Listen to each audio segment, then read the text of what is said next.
Good morning. It's your favorite 8 a.m. business live stream, Ease Your Habits Live. I'm Alec. And I am Meg. And today we're college students because we decided when we were thinking about our 4-month sprint plan, we were getting stressed out. So we'd like to reframe it, and we're actually college students in a lab class working on our final 4 months in advance. We're that on top of things. Yes, we are. I don't think I was ever that on top of things Neither ever was as I. a student. No, but now's our chance. Yay! So, anyway, we'll get into how it's working with our prioritization, but first, our communication tip. Awesome. I'm gonna sleep. Yeah. We're not framed. There we go. Woo! My brain is a little bit crazy today. Okay, communication tip. So, like Alec mentioned, we have been a little stressed, a little overwhelmed, a little bit there's a lot of things going on. And one of the things that I've found is helpful for me when it comes to my own self-talk is there's, all kinds of talking to my future self or talking to the various parts of me that can be helpful. And then there's just sometimes when it's not going to be great. And there's, again, that part of me that has the negative self-talk coming out and accepting that, again, kind of as I talked about yesterday, as a part of me, but then also having a plan for dealing with it. And yesterday it was particularly bad at one point, and I was driving in my car coming back from the library, and I was just like, this is stupid, like out loud. I hate this, I hate this, I hate this, this is so stupid, I hate it. But at the same time, like as I was saying that, one, it helped me feel better because I was like saying how I felt. It was great. I was letting it out without saying I'm stupid, right? Which for me is a, step in the right direction. But also after all of that, I was able to kind of take a deep breath and be like, okay, is that out of my system yet? Nope, not yet. Okay, now we're good. And I was able to move on with my day, as opposed to frequently in the past, I would tend to ruminate and think about all of that so much and not express any of it, but just kind of let it all be part of my brain. And it would be really hard to kind of move forward. And so one of the ways, with your own self-talk that you can work on that is, saying things out loud in a way that is not judgmental against yourself necessarily, but that states how you're feeling, right? And in a way that you can yell. It's fine. I know we're taught very frequently as kids, don't yell, don't be, loud and everything like that. And, I would say don't be destructive, but I was in a place where no one could hear me. And I could just yell, and it was awesome. And I felt a lot better afterwards. So, yeah, I guess that open and honesty is an important piece of it. And then being able to move forward after that, right? Letting it out so that you can get through it. Well, and with the family systems model, right? It's very different than the model most people are stuck in, which is I either have to feel this or I ignore it. Yes, exactly. And so this is a way where you can feel it, but you don't have to identify with it. And one of the things that I wonder as I'm hearing with that is, like in a meditation practice, for example, you'll have all sorts of intrusive thoughts, right? Yep. Just thoughts that come up that you don't want to. Well, you want to be focusing on something else. Right? And you can try not to think them, but that effort is still an effort focused on them, and right, you're still kind of trapped in that paradigm. But what meditation is properly is when you recognize that you're thinking intrusive thoughts, you have a specific stimulus or thought to bring your mind back to, right? Whether it's the breath or a phrase or something like that. Yeah, and yes, exactly. It's that idea of, it's not about not thinking or feeling a certain way, right? It's about recognizing when you are and then knowing how to readjust. Right. And so having, for instance, being familiar with your many voices, tapping into the one, right, the future self or an ideal self, or, the part of you that would be most helpful right now, identifying that, and then maybe thinking of some kind of stimulus or image or ritual or whatever that could help you bring your mind back into that zone. So saying like, yes, thank you, freaking out self or whatever, or tired self or angry self, right? Thank you for, making your needs or wants known, and I'm coming back to this, right? Yeah. Kind of more graciously. And one way I've heard that done in meditation that I really liked is when you notice you've gone astray, let your attention come back to where you want it to be with celebration, right? You celebrate the noticing and coming back. And that's where you you don't worry about the leaving. Yeah. I remember learning something, along those lines in I can't even remember which book. 10% Happier maybe, but it was about someone who was getting kind of into that meditation practice, and for whom, like, again, meditation had always been this thing where you're supposed to not think of anything, but then when you recognize, like, oh no, it's about just the noticing, that he was like, look, I'm doing it right because I realized that I was doing something wrong. That is the doing it right kind of a thing, that noticing. And so that has made meditation a lot easier for me, for sure. Yeah. So.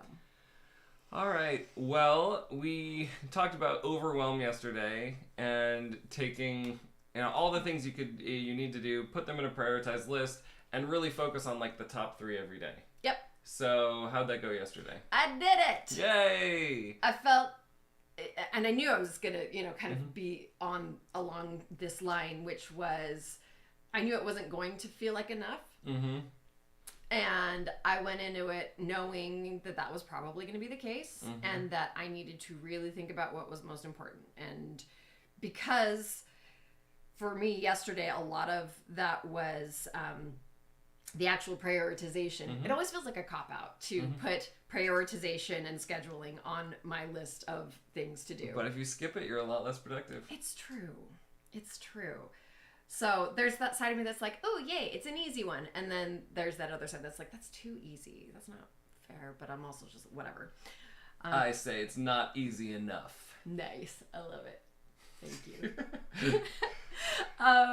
So I had that at the top. And then for my other 2 things, I had posting in my group about the challenge. And then the other one was, exercise. Because I need that. And it's one of those things that I'm like, I can't put that on my list because it's not work related.